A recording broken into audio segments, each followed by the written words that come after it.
魏无羡不睁眼也不回答，只哼哼了2声，又继续窝在蓝忘机怀里装死。蓝忘机不再喊他，只抱他站了起来，径直走向浴桶，把魏无羡轻轻放进去，又看了一遍信。蓝忘机沉吟片刻，走到浴桶旁，蹲下身子，对泡在水里依然睡得不省人事的魏无羡道：今日须回云深不知处。魏无羡终于舍得抬了抬眼皮，睁开了眼睛。平日灵动的双眸此时因为睡意而迷蒙不已，额头被水汽浸染，浮上了一层薄薄的细汗，将脸颊两侧的发丝粘在了脸上。他艰难开了口，有气无力地问：出什么事了吗？急着回去。蓝忘机拿过皂荚和毛巾，一边给他擦洗，一边淡声道：兄长来信，有一人家送来一面铜镜，邪气甚重，无法随意处置，让我带你回去商量一下。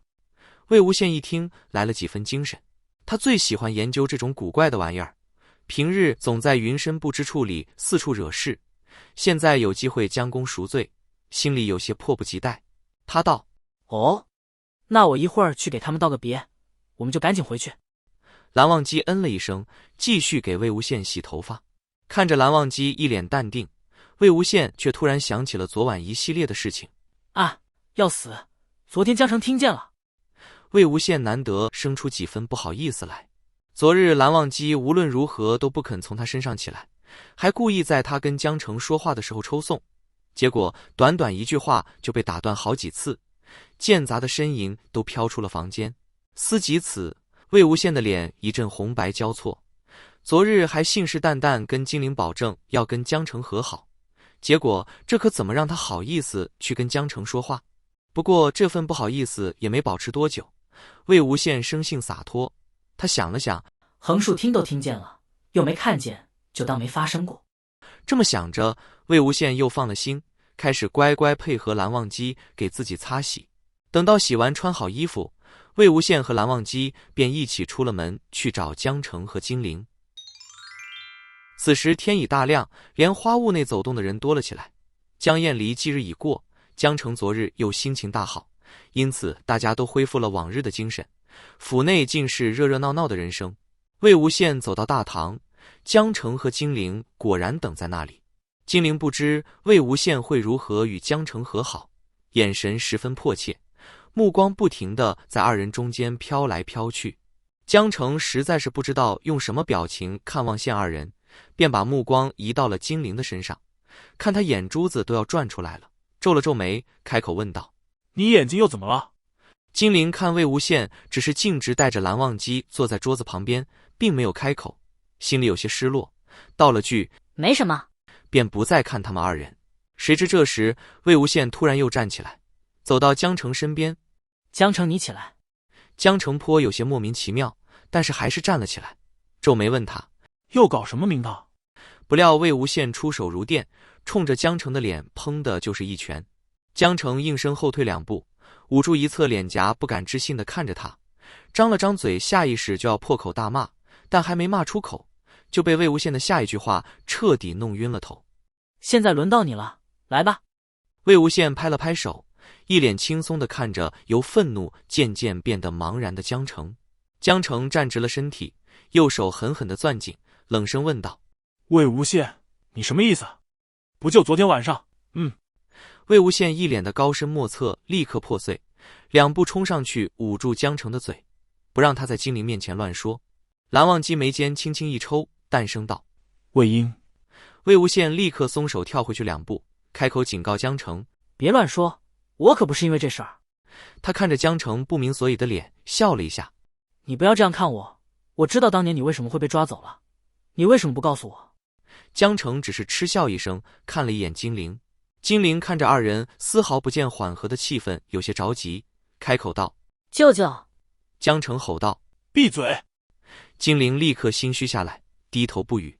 魏无羡皱了皱眉，看着江城思考了一会，真诚道：江城，我知道我不该瞒你金丹的事情，我不该一心修鬼道，事事不跟你商量，我不该放弃所有选择，说判出就判出。都说江湖能一笑泯恩仇，我们兄弟这么多年，不能一笑泯恩仇，还不能一拳泯恩仇吗？说罢，魏无羡也不看江城脸上变幻莫测的表情，只感觉一口气说完了这一长串话，有些口干，顺手拿了杯茶，一点一点啜着。江澄站在原地，右手攥紧又松开，他在犹豫该怎么答，也在思考该摆什么表情。好半晌，屋内静悄悄的，只有魏无羡小口啜茶的声音格外清晰。江澄的脸色变了几变之后，似是经过了十分痛苦的挣扎，终于开了口：“三拳。”噗！魏无羡一口茶喷了出来，接着又是好一阵咳嗽。咳，江澄，你真是咳。魏无羡一口气差点没上来，蓝忘机走过去细心给他拍着背，好容易缓过气来。魏无羡站直身体，示意蓝忘机先到旁边等待，吸了口气道：“三拳就三拳，留口气就行，要不然我不杀了你，韩光君也能替我报仇。”江澄冷哼一声：“怕他？你站好了。”话毕，未等魏无羡眨眨眼，就砰的一拳打到了魏无羡的脸上。魏无羡现在的身体不如原来那个，一拳下去自然后退了好几步。蓝忘机立刻上前稳住了正在后退的魏无羡。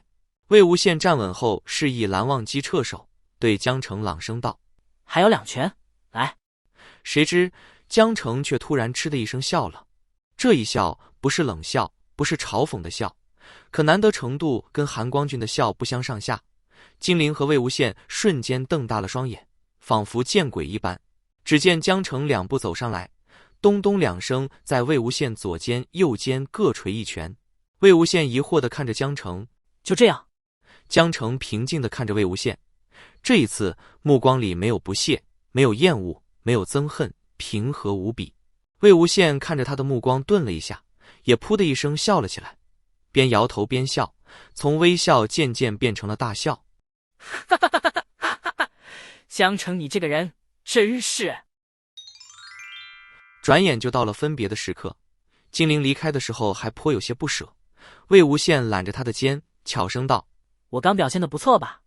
金陵不屑地瞥他一眼：“一般，没见过这么傻的方法。”魏无羡也不跟他一般见识，只道：“嘿，有用就行。”江澄看着站在门口的魏无羡和蓝忘机，想说的话很多，却不知从哪儿说起，只好指着地上那一大麻袋东西：“给你准备的东西，带回去吃。”魏无羡问道：“都是些什么？”